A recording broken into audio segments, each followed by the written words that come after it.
Ooh, that's a bingo.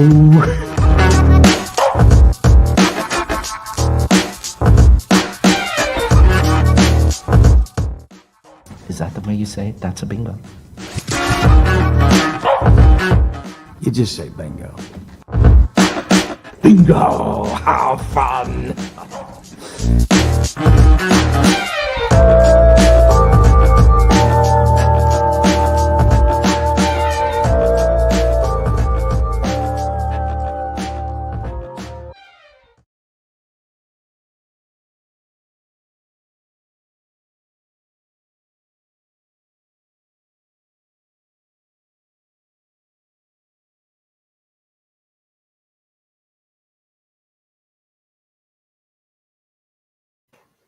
All right, we are live after that exceptionally loud intro. I'm gonna have to get the hang of that. It is That's a Bingo Week 2. My name is Jake Luke, and who am I joined here by? Well, you are joined here by Matthew Pine, your co-host. Nice to meet you. Yep, go ahead. It's nice to meet you. I was saying. Oh, nice to meet you as well. You know, it's especially this new professional Jamie Vernon looking Jake Luke. Yeah, it's crazy. I was actually just looking that up. Joe there, but yeah, don't want to interrupt too much here. Yeah, we were talking about that. There's my terrible Jamie impersonation. I'm feeling a little scrappy throat right now. I don't know what's going on, a little allergies probably, but yeah, we were talking about the setup and everything, and the way I positioned my camera. It is on my ring lights. Wanted to make this start looking good for YouTube. Anyone watching on YouTube, you can check it out and see what I'm talking about. YouTube is That's a Bingo is our page name, but yeah, man, here we are, week 2. How you feeling? Feeling pretty good. How about yourself? I see you've been getting some golf in lately. Yeah, definitely had the chance to play a little bit this weekend. Was playing pretty well in the front 9. There was a backup, and I totally fucking ejected. So that was a little demoralizing, but good weekend for watching it. As far as the PGA Championship, Collin Morikawa coming away as the 23-year-old winner of the first major back in over a year. So, you know, this is not a golf podcast, but that was very impressive and a fun watch. Yeah, I'm not a gigantic golf guy. I'll definitely watch the Masters. I'll watch U.S. Open every year. It's fun to watch. You know, people say it's boring, but I'm a big avid golf player, so I enjoy it. And yeah, other than that, for me at least, just some movies this weekend and poker with the boys on Saturday. That's pretty much it for me. Poker with the boys. How did that go?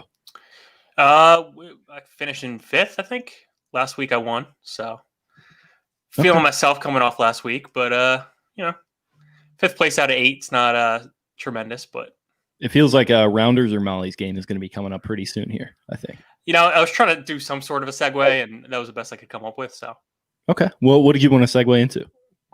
Well, Jake, I'd like to discuss the past week or so. I know you were talking up one of the older Batmans last episode, and I just wanted to mention some of the movies that we've seen in the last week. I finally did get to watching Molly's Game last Monday, and I just wanted to hear your thoughts on it.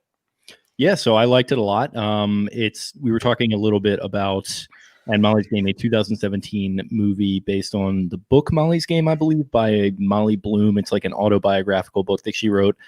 Basically, she was this Olympic snowboarder who had an injury, couldn't get into snowboarding, so her parents kind of pressured her to go into law school. She decides to take a year or two off, winds up moving out to LA, where she gets involved in helping to run these sort of backdoor poker games that all these celebrities are into. And essentially the hook of the movie is that she winds up taking over the game, and a lot of high stakes hijinks ensue.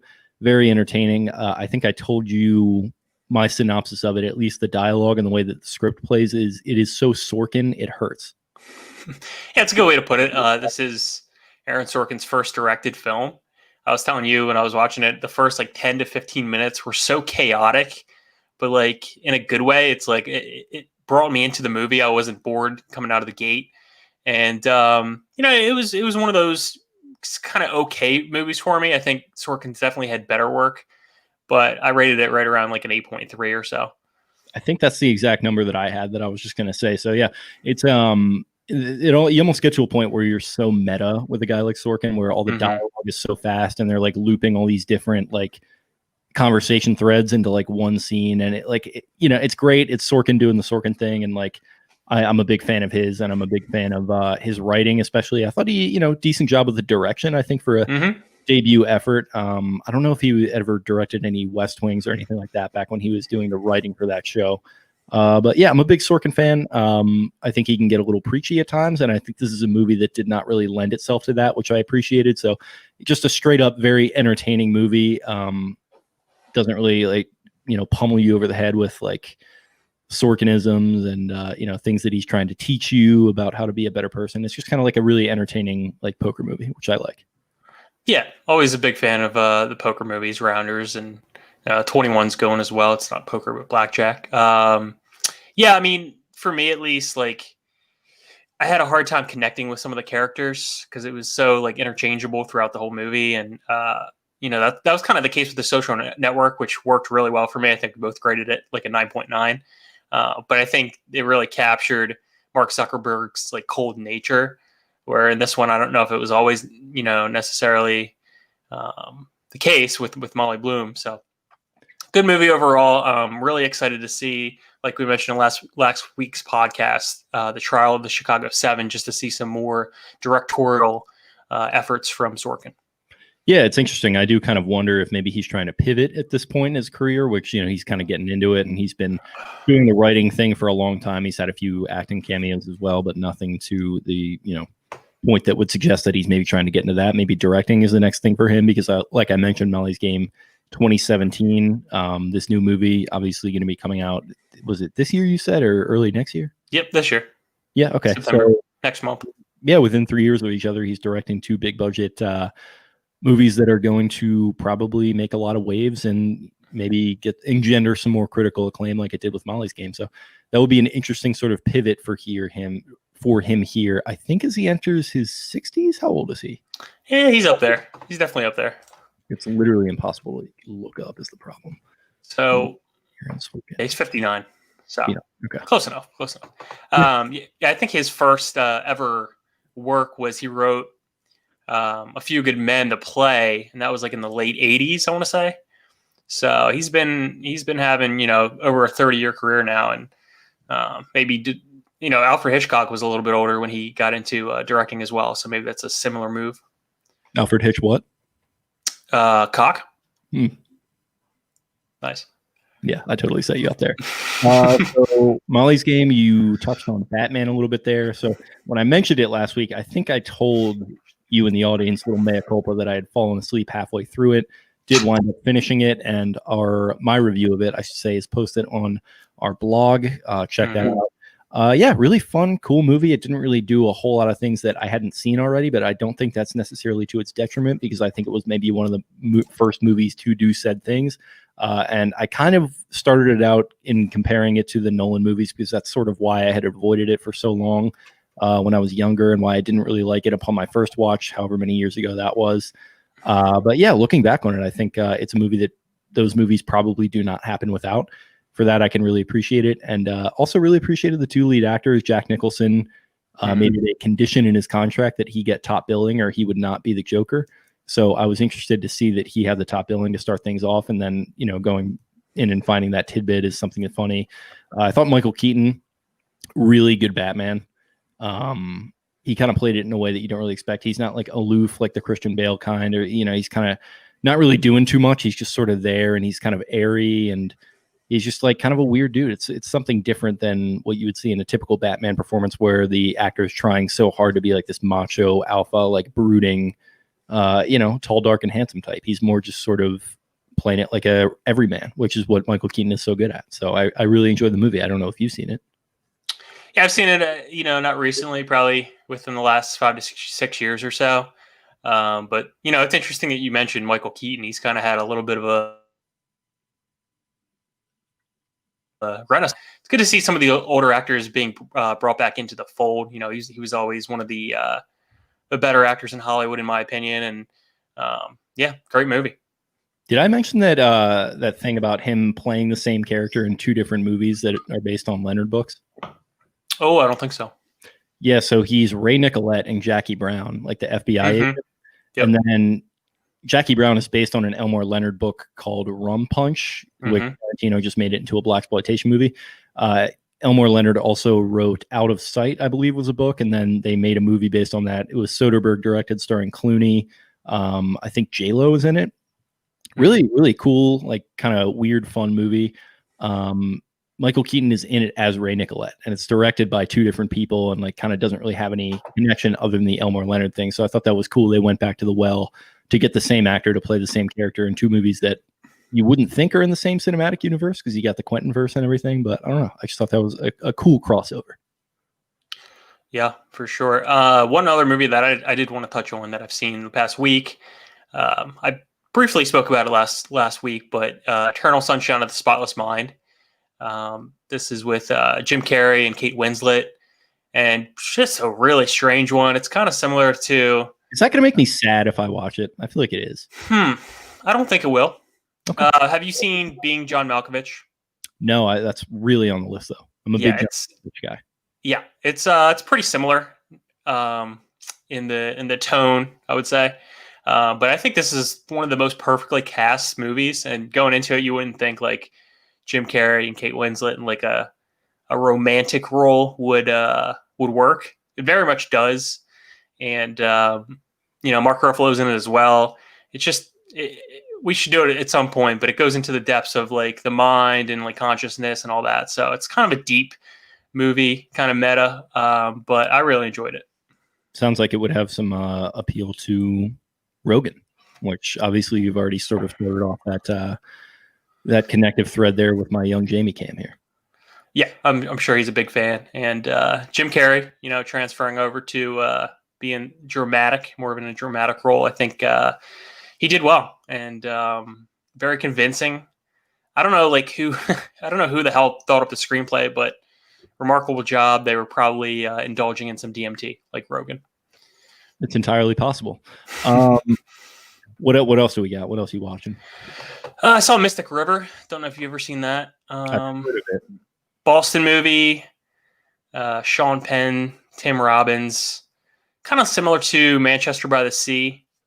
Just got that whole Boston vibe. Not one of the more happy movies. But it's a crime thriller and kind of looks at child abuse, which is kind of a bummer. But it was a good movie. Definitely, I think in 2004 it was up for the Best Picture nominee and didn't win, but it was definitely worthy. And I thoroughly enjoyed it. Gave it, I think, an 8.9 out of 10. Has there ever been a happy Boston movie? Let's think here. The Departed. Nope. Manchester by the Sea. The Town. Yeah, I'm at a lot. Good Will Hunting. I guess, yeah. Kind of. Okay. Right? Yeah, it feels like it's an angry place populated by angry people. That's only happy because he leaves Boston. Exactly. So, what are we doing here? What are we doing here? Come on, Boston, get it together. I say that living just outside the city limits of a place that is pretty much only known for having The Wire set in it. But, and Hairspray. Yeah, well, I mean, pretty much all the Barry Levinsons. Yeah, exactly. Very true. Very true. We got to get on that train at some point. Okay, so Mystic River. Any other movies that you want to talk about?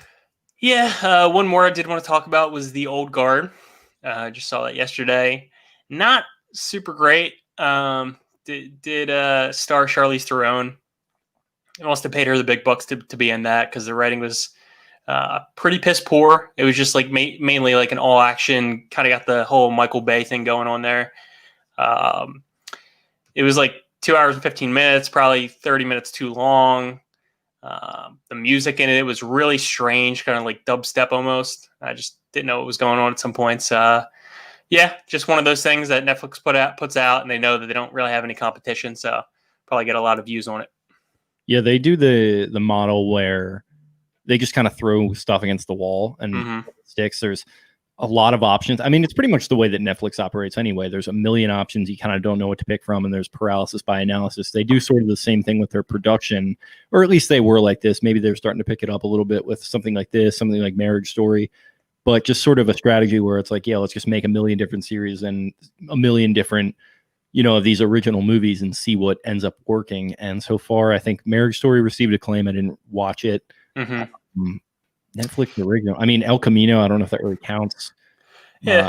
And they already kind of had the connection to Breaking Bad anyway. I think they just kill it with the TV shows, but not with the movies. I'm not even like super into the TV for whatever reason. I'm trying to think what Netflix originals are there that I've really been into. I saw the first season of Orange is the New Black. House of Cards was Netflix original. I like the first couple seasons of that. Dark, which I mentioned last week, is also Netflix only. So they got a few in there. Yeah, maybe I just need to be looking harder at it, but I've just sort of been. I hate to be prestige boy or whatever, but I'm more of an HBO guy. Yeah, some of us lowly people, as I do have HBO Max myself. The guy who has HBO Max and I don't. But I do not pay for it. So. Oh, okay. Wow, must be nice. Yeah, that counts. I got to figure out a login or just get it. I know all the Bourdains are on there, so I was looking into it last night to maybe jump into those. But I did start watching a show that you kind of had on in the background. We were hanging out several months ago, pre-COVID, Wu-Tang and American Saga. Nice. Got into the first 2 episodes of that. Pretty good. Yeah. I think I think that's actually another connection to Joe Rogan's podcast. I think he had one of the members of the Wu-Tang Clan on, and he was talking about it, and kind of goes through their beginnings, and it talks about their obsession with the Asian culture, hence the Wu-Tang Clan, and I'm a big fan. I saw season 1. Yeah, I'm not weirdly, I'm not like a huge Wu-Tang guy. I like a lot of their songs, but I don't really know like much of the history or even much about any of their members. So I kind of wanted to keep it that way. I was on just browsing Hulu last night and I saw it. And I remember you watching it, being intrigued by what I saw. So I threw it on, and first 2 episodes in, pretty good so far. I think it's got a lot of the tropes of like something what you see on The Wire, East Coast kind of, crime scene, pretty gritty type stuff, but then it has all these other, sort of artistical flourishes. Like I like the idea that basically you're seeing the way RZA was perceiving the world with like all the music going off in his head and the cartoons and stuff. I think it's really well done and creative in that manner. A Hulu original, which you don't really see a ton of those popping around. Speaking of these streaming services getting into the original stuff, but Hulu putting it out, doing a good job with it. I'm pretty impressed so far. Yeah, Hulu, they have a lot of network TV type stuff.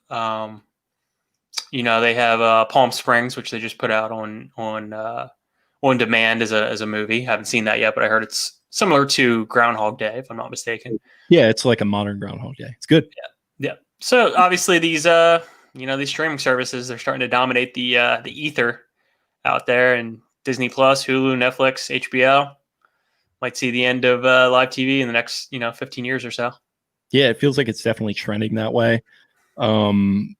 And I mean, do you really like watch TV? Like I feel like I definitely don't, other than sports. Not at all. No, live sports, all I care about. So I'm good. And that'll go to what YouTube TV has that.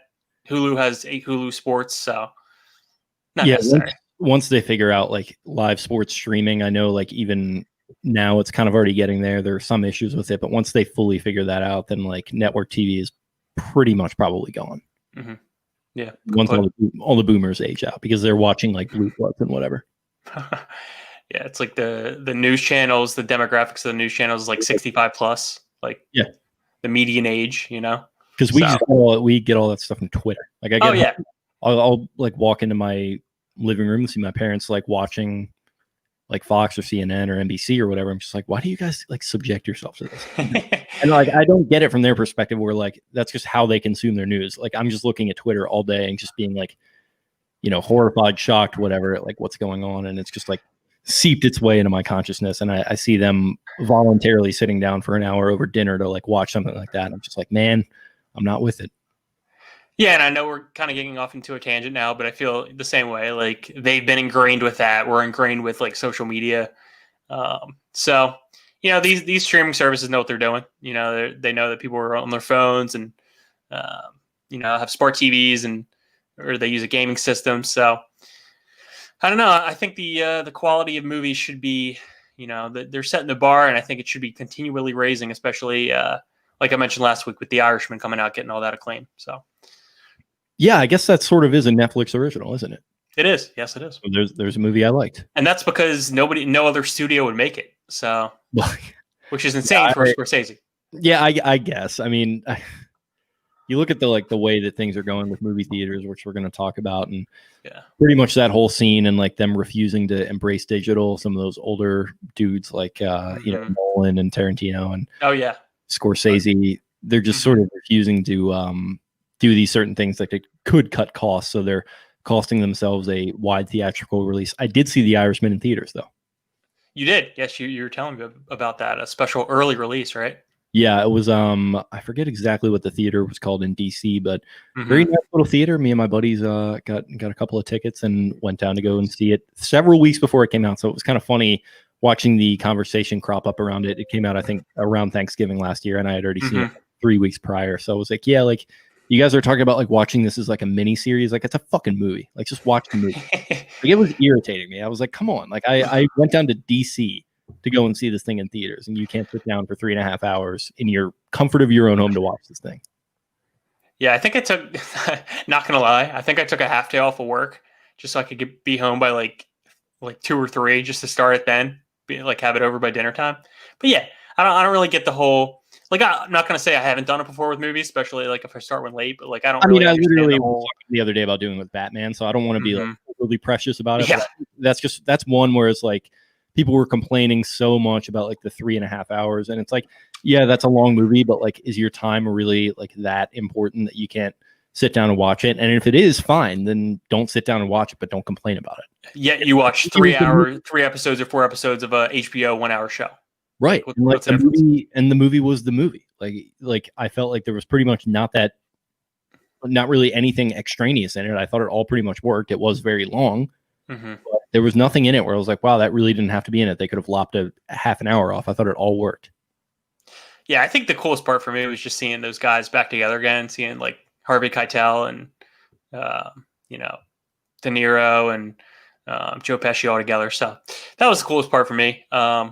Thoroughly enjoyed it. Not one of my top Scorsese movies, but I think it was a solid, and somewhere in the 8s for me. So I gotta watch it again, but yeah, I'm sure we'll do it for the show at some point.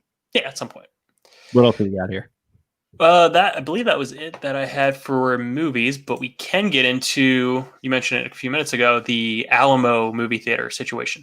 Yeah, so Alamo Drafthouse, I know they're in Texas. I don't know where else they are, but I saw a report on Variety that came out that they're going to be allowing people to rent them out for a $150 fee for up to 30 people, and then another additional $150 for food.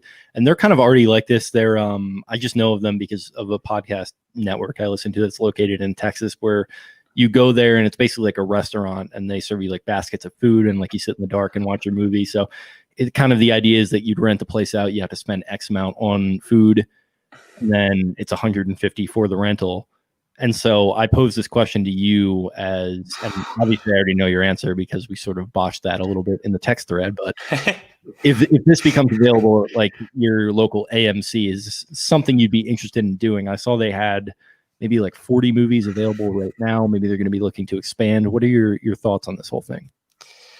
Yeah, I think it depends on the situation. Having 30 people in a movie theater, as long as it's a big movie theater, that shouldn't be too difficult to socially distance. I think it would be a cool experience, especially to get back to see movies again. Like we were talking about Tenet being one of those movies you want to see in the theater. So I would do it for that. And if you're really just paying $5 for a movie, another $5 for food or whatever, I mean, that's a pretty good deal.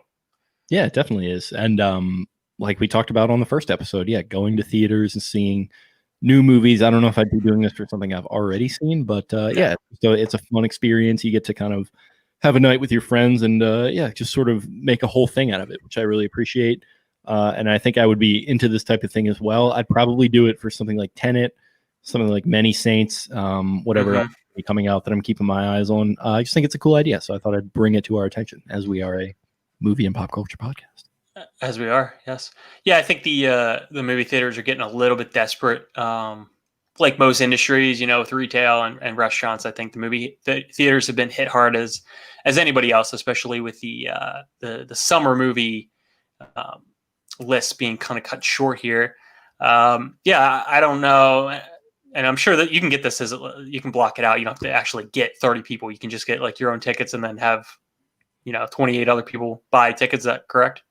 Yeah, I think so. Okay. Yeah. So if that's the case, I'm definitely in on that and hope to see it across the country. That would be cool. Yeah, man, I like the idea a lot. So I'm looking forward to that hopefully happening with maybe you do it with like a Cinemark or something, because from what I understand, Alamo is a little bit more one of those high-end boutique places that makes a bigger deal out of it. So maybe it would have to be like a Cinemark or something that, is sort of the same way, but here in, the East Coast and our little area that we've got going on here. So yeah, it's interesting. Very interesting. Do we have any pop culture news that you wanted to talk about? I'm pretty dry this week as far as like news. I did see just the one thing, but I mean, we're obviously going to be getting to this, but Fargo season 4, so 27th, I believe. Yep. So we've been looking forward to that. You've started watching it on Hulu in anticipation. We're going to jump to that right after you give your pop culture news, if you have any. Yeah, just one last thing on Fargo. I saw that they delayed it 6 months. Yeah, which is insane that it would have came out the end of March and it was so close to arriving for us. I've been waiting for this. So I've been waiting for this since pretty much since I had seen the 3rd season, which was in 2017. I saw it a little bit after the fact, and there was a lot of uncertainty around whether it was going to happen. Noah Hawley, the creator, he's a busy guy, and there's a lot of stuff that goes into it, and the way that the seasons don't really connect. There was no guarantee that it was going to happen. This got announced that Rock was attached and everything in September of 2018. So I've been following it. I've been following it pretty much since then, and it was supposed to come out in April. And I was so pumped. And 4 weeks before release, they were like, "Oh yeah, by the way, we weren't done filming. We've already released 3 trailers that would make it seem that way, but nope, we've got to delay it another 6 months." So here we are. But I'm just happy that it's coming out. That makes me question how frequently that happens. They announce the release date, they're not done filming or they're not done post production. Yeah, we gotta delay it. So yeah, kind of an interesting casting choice with Chris Rock. I did see the trailer. I'm definitely going to be watching, and as soon as I get to my next pop culture piece, we will be doing a Fargo season 1 review. Like Jake said, this is on Hulu, so if you want to go binge it and come back to our episode, you can do that. But for me, I did see one piece of news that Jared Leto is going to be playing Andy Warhol in an upcoming biopic.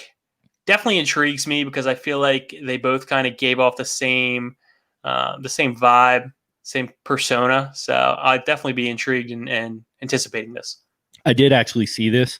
I'm not a huge biopic guy. Typically, it sort of depends on the way that they're structured. Yeah, like you mentioned, 2 very independent, interesting personalities. Leto kind of rubs me the wrong way a little bit in some ways. So I'm not sure about all that. Andy Warhol, I don't know a ton about him. I like the Campbell soup paintings, but yeah, it seems like an interesting pairing personality-wise. So I will be checking this out probably. Yeah, I mean, I totally get what you mean with Leto rubbing you the wrong way. I think that for me at least had to do with Suicide Squad. The way he played the Joker was just kind of strange for me. I know that was kind of his goal, but got way too much into character. He was sending.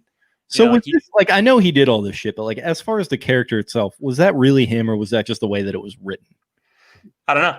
It's possible it could have been written that way. Kind of over the top. I'm sure the answer is somewhere in the middle, but I feel people gave him a lot of crap for that. And it's I don't think he came up with the wardrobe and was doing all the backstory and stuff. No, he probably takes himself a little bit too seriously, but I think depending on the actor, it could be Daniel Day-Lewis, who nobody can touch him. He gets into that same kind of, I'm going to be in the same character for 6 months and not break character once. Or he could be, the lead singer of 30 Seconds to Mars and try to play the Joker. It's fine. He was phenomenal in Dallas Buyers Club. Don't know if you've seen that, but no, I really want to check that out. I keep seeing it on Netflix. I'm a big McConaughey fan. So all right. You got the tickets, man. Yeah. So yeah, definitely intrigued. I really only liked him in that one role. So seems like his vibe though. Seems like he's going to do well and excel in this role. And yeah, that was it for my pop culture news. Cool. So I guess we are done with all of that. So we did want to review season 1 of Fargo. Believe this was released in 2014, if I'm not mistaken, and pretty much follows a similar path to the film by the Coen brothers. Martin Freeman plays Lester Nygaard, who's an insurance salesman, pretty unhappy in his life, kind of the butt of a lot of jokes, kind of a weak individual, and ends up killing his wife. And let's get right into this. What do you think about the season in a totality? I absolutely love it. I love the way that you mentioned that they decided to opt the route of it being its own movie. Mm-hmm. I don't know if this was Noah Hawley's original idea or if FX just said we want to make a movie based on Fargo, but I like the idea that it's kind of a movie I like the idea that it's hard to explain, that it's its own movie for 10 hours or whatever, and it's brought to you by showrunners, independent. I mean, the Coen brothers are executive producers, but only in the capacity that their names are attached to it. They don't have any like insider say into it, and they prefer it that way. Yep. They don't even really watch it, from what I understand, which is kind of funny. But I like that. I like the way that it ties in with the movie. There are some direct tie-ins. There are also some more indirect tie-ins. And I like the fact that it's not just Fargo. It's like a Coen brothers movie in and of itself. There's you'll see a lot of No Country in it, which like that's sort of the way that it works with all three of the seasons, which you'll find out season 2 has a lot of Miller's Crossing and stuff like that. And it's really cool. The writing is probably what stands out to me the most. Just very independent, very unique. They found a way to write in the Coen brothers voice, which I find is strange and difficult to do, and you have to be very talented to be able to pull that off in the right way, and they did it, and they found the right performances. I mean, Martin Freeman, I touched on him as the British Jim Halpert / Bilbo Baggins, but this is the role that I associate him with for the most part. Just does a tremendous job of being a dude who is very hateable at points, especially as the show goes along, but you still find ways to root for him because he's just very down on his luck. It's kind of similar to Breaking Bad thematically in that way. And obviously, I didn't even mention him when we first talked on this, but Billy Bob Thornton absolutely steals the show as Lorne Malvo. Yeah, I don't really know. I didn't really know that Billy Bob had that in him, like to play that sort of emotionless, sinister role. And definitely, the highlight of season 1 for me. And some of his quotes are really, really interesting. I know, like I talked about how the human eye can see green is the most shades they can see from a human eye. And he was talking about like the animal kingdom, saying like they don't care about people. They don't care about other animals. They just think about breakfast and dinner. So that whole like thematic, like primal nature really spoke to me. And I think that's what made season 1 so great. The world's already dog eat dog friend. Not sure what a couple zombies would do to that. He just absolutely kills it with that sort of cold, chilly sort of approach that he brings. And obviously, like I said, the writing there, that's like shit that you would only find in a Coen brothers movie or something similar to that. So the fact that they were able to pull that off in such a way that it seems pretty seamless from the movie to the show, I think is great. Very Anton Chigurh vibes from him. The girl's name escapes me, but the one that plays Molly Silverson. She was pull it up here. Allison Tolman. Allison Tolman, yeah, she does a tremendous job, I think, as ostensibly the main character of the show. You betcha. The hero of the show, you betcha. Sort of a Marge Gunderson, what would you call that? Surrogate for the show from the movie. And she starts out maybe not as likable and becomes extremely likable towards the end. Her pairing with Colin Hanks is great. And I like the little fakearoo that they do on you. And I think I've listened to an interview with Hawley who said he did this on purpose, where they make the chief seem like he's going to be the guy that's investigating Lester. And then he immediately, spoilers, you probably should have seen this, he immediately gets killed off by Malvo, and she kind of has to step in and take over. And then obviously the great Bob Odenkirk, we'd be remiss if we did not mention him. Saul Goodman as the hopelessly incompetent guy who steps into the chief. Chief Thurman, and then he becomes the de facto chief, and just completely bungles the entire operation. But she sort of saves the day from him. It's just tremendous all around. It's probably that, and we'll get to season 2 and 3 obviously, but just some of the best seasons of television independently, I think, ever made. Yeah, I'm definitely pretty pumped to see season 2. I would say with the season, I think the beginning and the end were really, really strong. Lost me a little bit in like episode 6 and episode 7, like right towards the middle, when they were kind of doing the whole 1 year later type thing. But I think overall it was very strong. Did want to mention though that when you said that Colin Hanks was playing the cop, immediately my brain went to Chet Hanks. Yeah. And I'm like, not the same guy. Not the same guy at all. No, that's obviously Tom Hanks' youngest son, the Rastafarian, inexplicably Rastafarian dude who just winds up at the VMAs or something with like a tuxedo shirt on, like spouting random mnemonics. But yeah, shout out to Chet Hanks. Shout out to Colin Hanks. Does a great job as Gus Grimley, I believe his name was. It's the police officer in the first one. So yeah, very, very interesting show. I'm glad I got you into watching it. And I'm looking forward to your reviews of the 2nd and 3rd season, which are, I think, become grander and grander in scope, and you just got more road in front of you here to enjoy this. It's going to be fun. Yeah, I think the actors did a tremendous job with the whole accents. I don't think that's always the case with TV shows and movies. I don't know how much preparation the actors have, but like even Martin Freeman, he did a great job. I couldn't really. It was hard for me to to hear his English accent at all. Didn't really detect that. Right. So. And I think you betcha. What's pretty like interesting and cool about that is the fact that he hadn't seen the original movie when he got cast, and he purposefully avoided it, so he wasn't kind of copying the Bill Macy character over again. And yeah, that's just kind of what they do with a lot of these actors. Like Ted Danson gives a really like emotional, like awesome performance in the 2nd season. Who's like historically a comedic guy. You probably people our age know him from Curb more than anything else. He was on Cheers.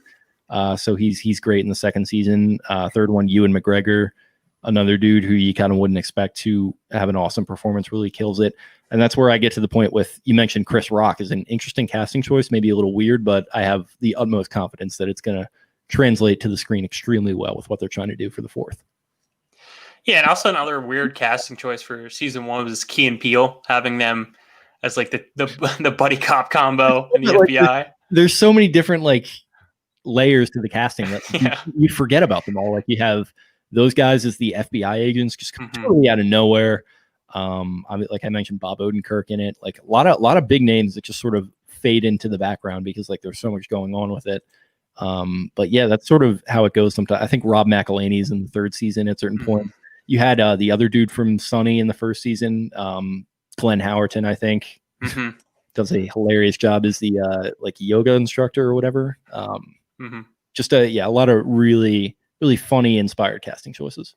Also, Gary Valentine from King of Queens was in there as a cop. Made me chuckle. I don't know him off the top of my head. Who was he? Doug's it's Kevin James's brother in real life. Okay. So interesting. Played the cousin on King of Queens, but yeah, interesting casting, interesting season. Like you said, season 2 is probably better than season 1. We'll be reviewing that in due time, along with season 3, and that drops in season 4 drops in just about a month and 2 weeks. So looking forward to it. Yeah, so I guess the plan is to get the other 2 seasons out of the way ahead of that. Going to get the movie mixed into there at some point, and yeah, we're going to be pretty pumped for season 4. Maybe we'll cover that as it goes along. But yeah, I'm glad you enjoyed it, man. I've been preaching this gospel about this show for a long time. And, it's just one of those things where you try to get somebody in on a show, and if it's not easy to immediately just hop on Netflix and find it, then they're kind of not going to be in from the get-go. But I think the fact that you had Hulu and you were able to access it, worked out pretty well. So I'm glad I've got you on this train. Are you ready to move on to our movie review for this week? I certainly am. What are we reviewing? We are reviewing Hell or High Water. This is a film from 2016, neo-Western, written by the great Taylor Sheridan. It's set in West Texas, modern day. Basically set with 2 brothers, the Toby and Tanner Howard. They are essentially trying to rob banks, and especially just this one bank, because the plan is that the bank is soon going to foreclose on their family ranch, rendering them completely poverty-stricken, and their idea being that they want to rob from the bank that is robbing from them, one of my favorite films of the last 5 years for sure. 9.4 for me. What are your thoughts, Jake? I believe I gave it an 8.7. So, yeah, man, really, really like it. I'm a huge Western fan, and it's a movie to me that just gets better as the minutes and seconds unfold in front of you. I kind of started off watching it, and I was like, okay, some of this, stuff about like the bailouts and all that, it's a little on the nose, and like I have some questions about where it was all going, but it just gets better and smarter as it goes along. I like the way it was shot. A lot of wide open just landscapes, very desolate. We've talked a lot about the Coens on here. It's very Coen-esque, I think, in that way. The way that it's shot. Just an interesting, fun at times, also very sad and poignant at times.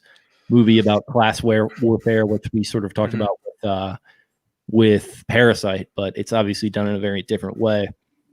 And I don't know. It had me thinking about it for a while, and it gives me hope that the Western genre is not totally dead. There have probably been like 4 or 5 good Westerns made this side of the year 2000, and I think this is one of them. Yeah, I think Taylor Sheridan's definitely leading that charge with Sicario and Wind River, his TV show Yellowstone, and I think he's got 2 or 3 movies already in post-production. So anticipating those. I think the big thematic idea behind this movie were there are 2 constants in life, death and taxes. And we both see how death completely ravages a family with their mother passing away. Taxes, the foreclosure on their property. I think it was brilliant. And I think for Taylor Sheridan's first film, I think he knocked it out of the park. This is my 3rd time I've watched it, and I think it's my favorite watch so far. Who do you think gave the best performance of this film?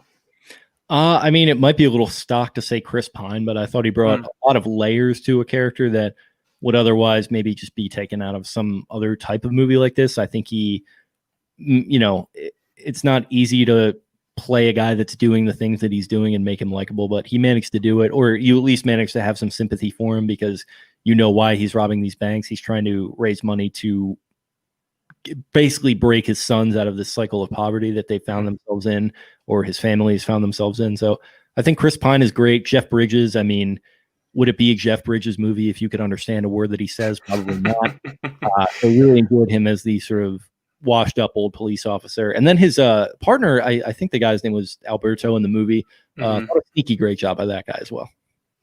Yeah, he kind of played the subdued, I guess you could say like the good cop almost, and the good cop, bad cop. And had to take a lot of, verbal abuse from Jeff Bridges' character, Marcus, and played it really well. I believe he's in Wind River, if you watch that, with another Taylor Sheridan movie, but did a great job. For me, at least, I would have to give it to Ben Foster, who played the other Howard brother. I haven't seen him in really anything before, so this was kind of like an eye-opening thing for me. He's a guy from Boston, so I think he totally nailed the West Texas accent. Yeah, he was really, really good in it as well. I'm trying to think of what his performance reminded me of, but just any like shithead brother in like any movie. He plays off a lot of those tropes, but he clearly has a lot of love for I believe Chris Pine is his younger brother in the movie. Yep. He has a lot of love for him and does a lot of shitheaded actions that would maybe suggest otherwise, but he's essentially a guy who, in a way, this is sort of an addiction movie as well, because you can tell he's just sort of addicted to the action. He's not really overly worried about the money, whereas the Pine character is much more pragmatic about it. He wants to get away with as much money as he can in an efficient way, whereas the other guy's just sort of living for the juice a little bit. Kind of reminded me of Mississippi Grind. We talked about that last week, the way that those 2 characters played off each other. I think it's a similar dynamic, and it works really well. I think it's cast in such a way to do that. And a very emotional send-off for that character that managed to tie in with the other 2 main characters' storylines in an interesting and cool way. It was a cool flourish. Yeah, I think, Hell or High Water kind of brought back the neo-Western a little bit. I think No Country for Old Men, kind of kicked it off. And bringing this back, I think, really rejuvenates the genre. I think reading some internet reviews and some comments, it seems to have gotten a lot of people interested in the genre who wouldn't necessarily be I was listening to a guy on YouTube, and he's saying, like the whole country vibe, country music isn't really my thing, but I appreciate the writing and the dialogue, and I think that's what really captures the essence of this movie. So really impressed, really impressed with that. Yeah, No Country is the better movie, I think, by a decent margin, but it felt for me like No Country with a fully formed amygdala. Mm-hmm. Like No Country, that's a good way to put it. Exceptionally like sociopathic, sort of dark movie that is in a lot of ways about how nature is just, going to always overcome over man. This is a much more, I wouldn't necessarily say triumphant movie, but it is, there is a certain triumph of the human spirit aspect to it, where they essentially do beat the system, the banks, as it were, basically the big bad of this movie. And it's an interesting device that they do where you mentioned that they are robbing this Texas Midlands bank, and their strategy for doing it is going in right when they open up so that there's no customers or anything. And it's kind of easy to make a clean getaway. And they do that through the whole movie. And essentially what that does is it sets you up as like, oh, it's not really like an enemy that they're facing. It's not like this serious thing. They're just ripping off the banks, which are in turn ripping off all these other working class ancillary characters in the movie that make a big deal about how they kind of hate the banks too. And they look at these guys, maybe not quite as Robin Hood-esque figures, but almost in that way. And then at the very end, which I'm sure we'll touch on that, last heist scene, but they have to rob a bank. They go in and you're immediately just visually arrested by all the people that are in there. And you can tell for a split second, they both take a beat and they're like, oh, fuck, what are we actually doing here? Yeah, no, I think you're right. I think, like you said, it can be a little bit too on the nose, especially with the graffiti on the wall in the beginning said like I served in Iraq, but I couldn't get a bailout, stuff like that. So have you ever seen that Brad Pitt movie? Was it Killing Them Softly? Mm-hmm. Yep. Kind of reminded me of that, like all the election theme stuff in that. I was like, all right, like I get it. Yeah, we get it. Mm-hmm. You don't have to beat me over the head with this. So there's some of that in this, but I think it's more well placed, and I think it makes more sense. Yeah. Like I said, I don't love necessarily being preached to, but I think it kind of all ties together in a good enough way. Yeah, I think it works. I think it informs the narrative. I don't think it's like overly beleaguered. But I did want to get from you, Jake, your favorite scenes. I know you mentioned the final scene in the bank. Yeah, that's a good one, and the ensuing chase and everything.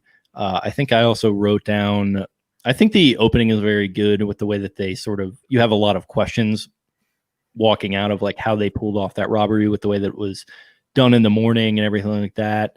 I think the scene with the green Challenger pulling up to Tanner in the gas station when Chris Pine is inside of the gas station, like he's just talking shit with this guy, and Chris Pine walks out and starts beating up the other one. I thought that was really funny, and the way that it was shot, kind of all as one take, and this obnoxiously green Dodge Challenger just rolls in blasting like death metal. I just thought that was a sort of humorous touch in a movie that's otherwise not trying to do a whole lot of funny stuff.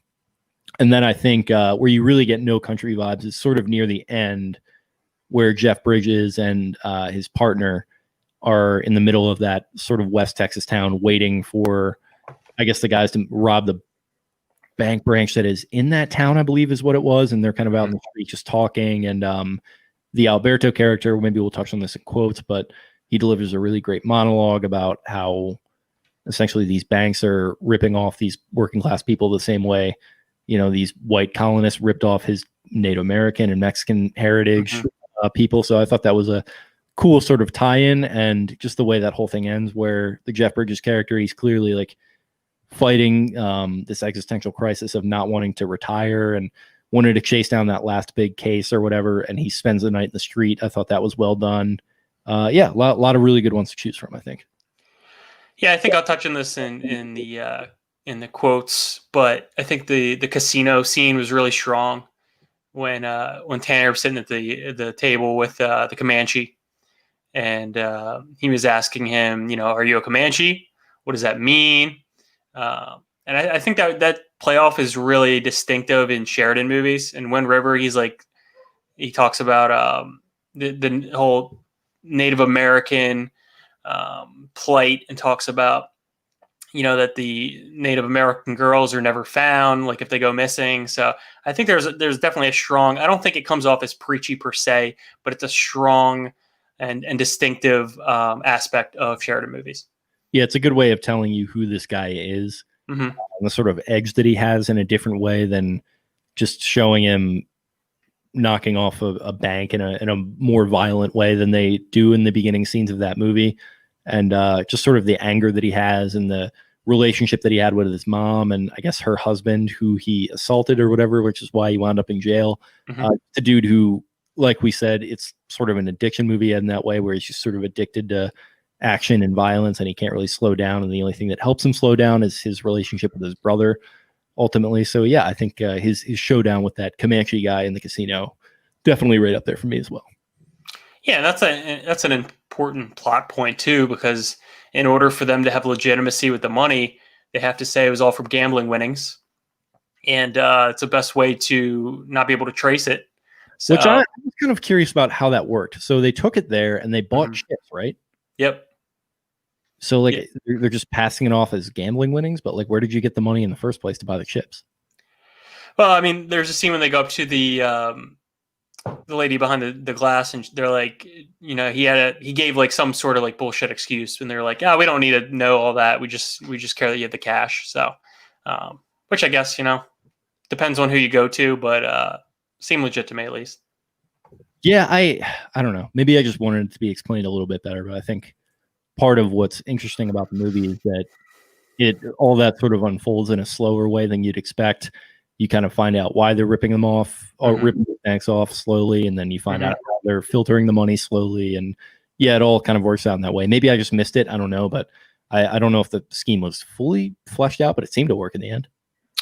So speaking of that, we will get to our categories, and our first category, throwing tomatoes. So Jake, if you had a problem with the casino scene or elsewhere, now's the time to talk So about it. I guess just that whole idea of that scheme not really being explained. Also, I was a little confused with the way they were doing the score. So they had a score going on, and then they also had these licensed songs that they were throwing in there. I kind of usually prefer it to be one way or the other, all licensed music or all score, Mhm. or no music at all, like in No Country where they just don't have music, which I think No is kind of sick. Mhm. Not really something for a movie like this. It's very stylized. So I was a little confused with how they were doing that, but I think all the songs they used were pretty good and they worked pretty well. I probably just would have preferred one or the other. Yeah, I think I heard Ethan Cohen talking about the score for No Country being the wind, like Right. that's the rhythm, that's the beat behind the music. Kind of I kind of find interesting. Definitely one of the best movies I've ever seen. I think you agree. But for my throwing tomatoes, I would have to pick the scene where so Toby, Chris Pine's character, goes to his ex-wife's house to talk with his sons and tell him about the oil and basically bequeathing all of his money and income to them. And just for me, like, I don't know if you ever seen the movie The Room. It's probably the worst movie of all time. Like, I think it has like an 8% Rotten Tomatoes. Yeah, it's the And Tommy Wiseau movie, right? Tommy Wiseau, yep. And The Disaster Artist, if you haven't seen that, hilarious James Franco movie. But he's like sitting there with his son. His son has like the cut off shirt and like he's holding the football. Just reminded me of The Room from the scene with Tommy and Mark. Just kind of hilarious, kind of throwback to it. But that would be my only nitpick. But Yeah, I Gil- think that was a good scene though. I enjoyed that one. I'd add that to my favorite scenes, him talking with his son. yeah, don't dislike the scene. Just made me laugh thinking of The Room. But Okay. Moving on to That's a Bravo. So probably our favorite aspects or parts of the film. For me, just the concept as a whole, kind of a fresh idea in a certain sense. The thematic idea of poverty and socioeconomic conditions really spoke to me. Yeah, I think they do that in a different way. I mean, you see a lot of talk about the way socioeconomics, stuff like that affects certain communities. You don't always see it being talked about the way that it affects these sort of other communities that are left behind, maybe in like the Rust Belt or like West Texas. Yep. That are people that would maybe be considered like Trump supporters or whatever, or like maybe that's the reason why they would vote for somebody like that because they feel like he's gonna like save them or like their coal community in the Rust Belt or like whatever it would be in West Texas. I mean, it's an interesting dynamic, and no matter where you come down politically, it's definitely a weird one and one that makes you think a lot. So I think that being different thematically from that standpoint, I really enjoyed.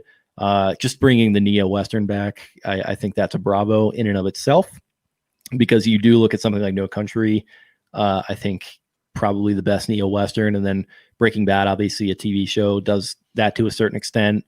Mad Max Fury Road kind of does that to a certain extent, obviously in a much different, more sci-fi type way. But yeah, just a very straightforward neo-Western I thought was very cool. Did want to call attention to the direction by David Mackenzie. I'm really not familiar with him at all, but I thought he nailed this film direction-wise. Yeah, I think the directorial part of this movie, I think the cinematography was excellent. Right. You mentioned some of the wide shots, but yeah, big fan. I don't really have much to nitpick from this. Taylor Sheridan is from Texas. I know he's mentioned before that he writes his movies set in Texas or in Colorado, or some of these Western, Midwestern states that don't get talked about often, because obviously it's either movies are set in New York, Florida, or California. So I think it's important to him and kind of personal for him to shed light on some of these states not talked about. And it's just kind of a cool, funny element where, like, you talk about something like Fargo or like Twin Peaks, where it's just these far-flung, remote places that are just completely ill-equipped and unprepared for like these major crimes that take place. Like, yep. You talk about like the bank manager who, I guess this will be maybe in my quotes, but the bank manager is talking to the Jeff Bridges, the sheriff, and he's like, what kind of bank will we be if we didn't have a camera system? And he's like, you'd be a Texas Midlands bank. And of course they didn't have a camera system. It was just like grandstanding. So they're just totally unprepared for this kind of thing to happen. Very innocent, sort of unassuming people. And you do see that, like I mentioned, in some of the ancillary characters, like the girl working at the diner and all the cowpokes in there. It's just a fun, cool dynamic of a extra or outside character that you don't always see. Yeah, I think they really drive home the point in this film that Texas is very much an open carry state. And you see that with the old man in the bank.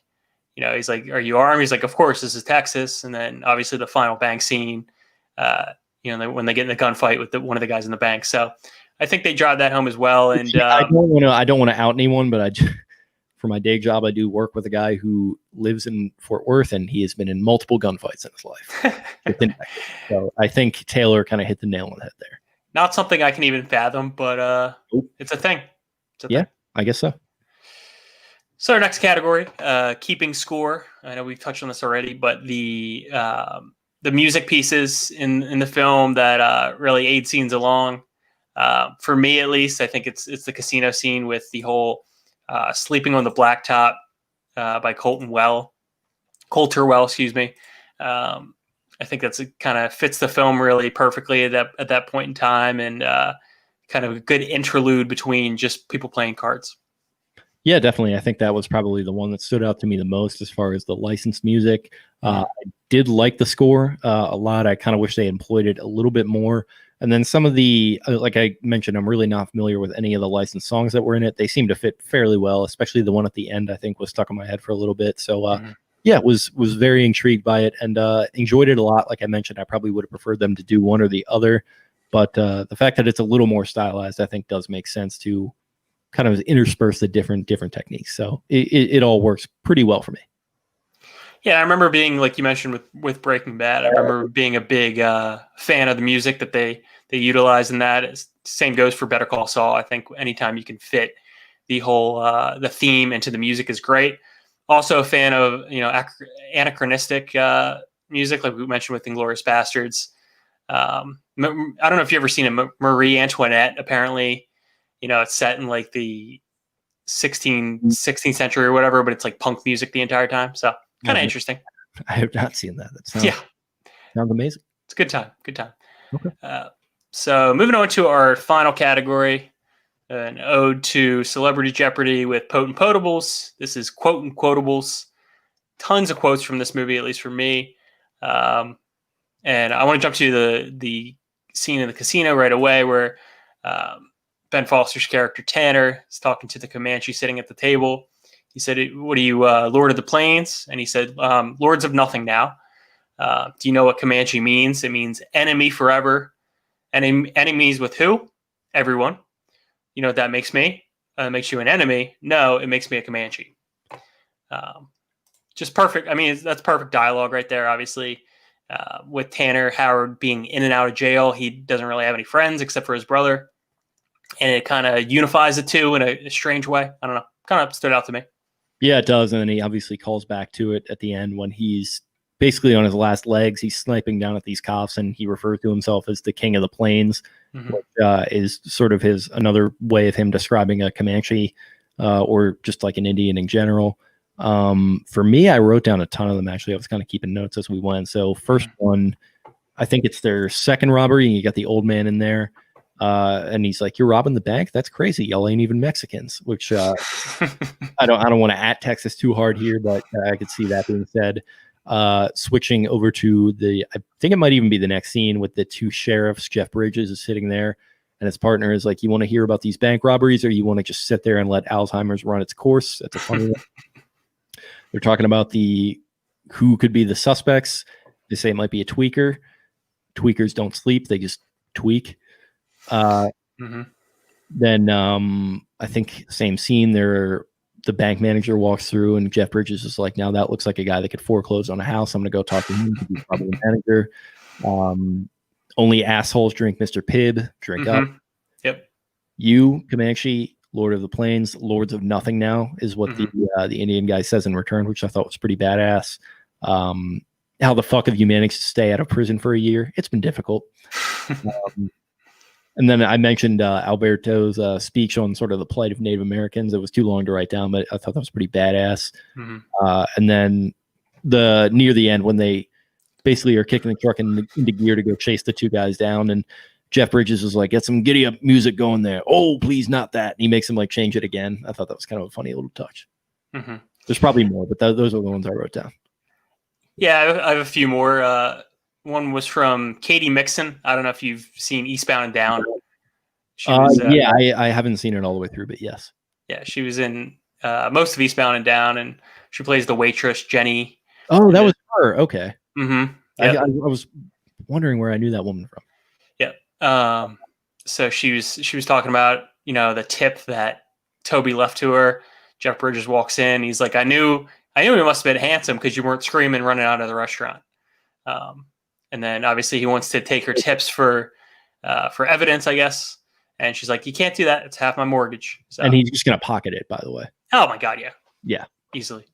And then my absolute favorite quote from this movie was, "We ain't got no goddamn trout," from the older waitress serving at the T-Bone Cafe.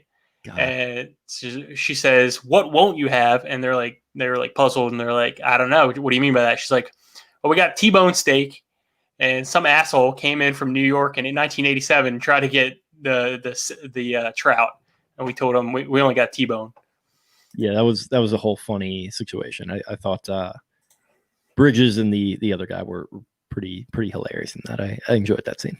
Yeah. So one of those movies that provides a lot of action, a little bit of comedic relief, and very quotable movie, as we've seen, and definitely one of my favorites of the new era of Westerns. Yeah, definitely. Watching this kind of made me think of like ones that I've liked, and True Grit, which I started off my movie review list watching. That was right up there. Obviously, we've mentioned No Country. That's another Coen movie, so they're deep into the Western scene. This one's right up there. Breaking Bad, I don't know the extent to which that or Better Call Saul count, but they're up there. I mean, there's a few to choose from, and this one, like I mentioned, is rocketing right up into my rankings of one of the better ones. Yeah, I was actually on the Wikipedia page of Neo Westerns, and El Camino, the Breaking Bad movie, was listed on there. So, I mean, that's almost like that one gets two on the. I mean, spoilers for El Camino, but it ends with like a shootout. So, like, yeah, they really leaned into it, and I appreciated that. Yeah, shout out to Robert Forster, who is most well known for Jackie Brown, but is in Breaking Bad as well as El Camino right before he passed away. Yeah, he's the guy who helps Walt to disappear. He owns the vacuum store, I believe. He had a name in the show, but it's escaping me. He's Max Cherry. Jackie Brown does a great job. Passed away recently, so shout out to him. Yeah, I like Robert Forster a lot. Yeah, and I think Tarantino even mentioned this wouldn't be That's a Bingo if we didn't have some sort of Tarantino reference in. But I think he has an affinity for some of those older actors and actresses. John Travolta kind of wanted to bring him back into the limelight in in Pulp Fiction, as well as Pam Grier in Jackie Brown and Robert Forster. So definitely a big admiration for him. And, like you said earlier, he still refuses to shoot on digital, still wants to shoot on film. Something I kind of, admire about him. It's just kind of one of those things that he's never going to let go, Yeah, I mean, he's going to lose that battle. One film left. So we'll see. Well, he talks about the reason he talks about it is because he doesn't want the theater experience to go away. So, like, if I could just make movies that are shot on just whatever digital, then people could just, watch them at home. Maybe I'll just go to HBO and make miniseries, which I would watch that. I watched the hell out of a Tarantino miniseries. I know he talked about, kind of straying away from film, maybe delving into writing a couple of novels, which I think would be, really intriguing. I think he writes all his scripts as novels to start out. Mm-hmm. Yeah, they are. They very much follow that whole theme. And he said he writes his films kind of like chapters in a book. Obviously, very apparent in Inglourious Bastards and in Pulp Fiction as well. But kind of be interesting to see him branch out a little bit. Yeah, there you go. And that is our Tarantino talk of the week, I guess. Had to slip it in there. Absolutely. Anything else from Hell or High Water, Jake, or anything in this episode? Excellent choice, I think. Kind of a little bit out of left field. I don't know if that's what I was expecting you to pick, but I'm glad you did because, like I mentioned, love a good neo-Western. There's not enough of them, and this one is a very, very good one that you should check out if you've not already. I think you probably have seen it if you're listening to this. If not, then you've made a terrible mistake because you just have the movie spoiled for you. So probably wait a while and allow the spoilers to leave your memory before you come back to it. Yeah, and I think on this podcast, we also have our website is up. Make sure we put that link out there for you guys. We have some blog posts that Jake and I have written doing some other movie reviews. I know you did. What is it? The Ip Man? IP Man? Ip Man, yeah, that's how you say it. Mm-hmm. Yeah, that movie is absolutely sick. If you like sort of the martial arts, kung fu, we were talking about Wu-Tang earlier, kind of, I think, a little bit different in the fact that Ip Man is like Chinese and it's about martial arts and loosely based on a true story. Ip Man was like a guy who grew up studying and teaching martial arts in China in the 1930s. And this is an extreme dramatization of his life, but in real life, he was actually the teacher of one Bruce Lee. Very interesting. I know I've seen him in a few other films. I subscribe to this YouTube channel called Cinefix, and they usually they've talked about him in the past. They've talked about some Japanese films, Korean films, some foreign films. So I definitely have to check that one out. Yeah, definitely. It's worth it. Very good action movie. It's got the subtitles thing going on. A lot of really cool stunts in it, and has just enough sort of human drama in it. I think I wrote to hold your attention for. I think it's under a 2-hour runtime, so nothing too bad. And yeah, it's on Netflix. It's definitely worth your watch. Yeah, my blog post up there on our site is My Left Foot, which stars Daniel Day-Lewis, starring as Christy Brown, guy with cerebral palsy. I know I talked about it a little bit last week, but definitely go check it out. We'll be putting out more content as well. I know I've watched a bevy of movies in the last week, so I'm sure I'll be putting up another post or two in the coming days. You got to catch up to me, man. I think I'm one up on you because I wrote up Batman as well. Oh, shoot. All right. Well, I have to get working on that tonight. And I've got to do Hell or High Water as well. That's true. That's a good point. Our plan for this, right, is to pretty much write up every movie we watch. Pretty much. Yeah, I've been slacking. I watched too many movies and just basically waiting on the next one. Like we've talked about on my Letterboxd, I have like 150 movies watched and over 100 movies in my watch list. So cool beans. Gonna take quite some time. Okay. Well, I mean, it's going to be a worthwhile endeavor when we're the next Siskel and Ebert. You never know. You never know. So yeah, we will be continuing this podcast weekly. Still haven't yet to decide on the movie review for next week. And Fargo season 2 review will also be coming in the coming weeks, either next week or the week after. We'll be doing that. Definitely anticipating that. Jake said it's one of his favorite seasons of television ever, and other things as well, pop culture references too. Yep, really appreciate you guys checking in for a second week here. You can follow me on Twitter at Jake Luke. That's LOUQUE. You can follow Matt where? You can follow me at M as in Matt Pine, PYNE _, and you can follow the podcast at Bingo Pod. Also, check us out on YouTube at That's a Bingo, where we are going to be posting full video episodes of the show should you want to check them out. But in the meantime, really appreciate you checking this episode out, and we will talk to you guys very soon. Booyah. Peace.